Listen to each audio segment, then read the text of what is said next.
அன்பிற்குரிய இதய உறவுகளுக்கு வணக்கம். இன்னொரு 10 நாள்ல நம்ம எல்லோரும் மிக சிறப்பாக கொண்டாடக்கூடிய முக்கிய திருவிழாக்களில் ஒன்றான தீபாவளி பண்டிகை வரப்போகிறது. போன வருஷம் பார்த்தீங்கன்னா கிட்டத்தட்ட ஒரு 450க்கு மேற்பட்ட ஏழை எளியோருக்கும், முதியோர் இல்லங்களில் இருக்கக்கூடியவங்களுக்கும், மாற்றுத்திறனாளி காப்பகங்களில் இருக்கக்கூடியவங்களுக்கும், வயதானவர்களுக்கும் நம்ம துணிமணிகள்லாம் எடுத்து கொடுத்தோம்.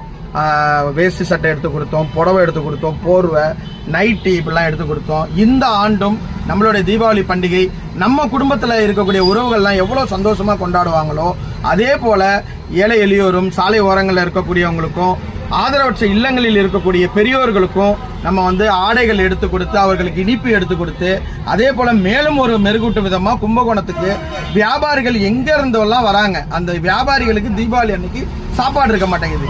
போன வருஷம் கிட்டத்தட்ட ஒரு 600 பேருக்கு சாப்பாடு கொடுத்தோம். உண்மையிலேயே பெரிய சந்தோஷத்திலேயே மிகப்பெரிய சந்தோஷமா இருந்துச்சு. இந்த வருஷமா அதே மாதிரி நம்ம கொடுக்கறதுக்கு ஏற்பாடுகள் பண்ணிக்கிட்டு இருக்கோம். நம்மளுடைய அன்பு உள்ளங்கள், நம்மளுடைய நண்பர்கள் எல்லோரும் இணைஞ்சு செஞ்சோம்னா மிகப்பெரிய அளவில் நம்ம செய்யலாம்.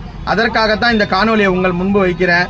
நம்மளால முடிஞ்சது ஒவ்வொரு நண்பர்களும் ஒரு 10 புடவை, 10 வேஷ்டி, ஒரு 10 போர்வை, ஒரு 10 சாப்பாட்டுக்கு இப்படி நம்ம செஞ்சோம்னாலே 10 பேர் செஞ்சோம்னா 100 பேருக்கு நம்ம செய்யலாம். இந்த பண்டிகையை நம்ம கும்பகோணத்துல நம்மளுடைய குழந்தைகள் நம்ம குடும்பத்தோட எப்படி கொண்டாடுவோமோ அதே போல நம்மளுடைய ஏழை எளிய உறவுகளும் கொண்டாடுவதற்கு அனைவரும் இணை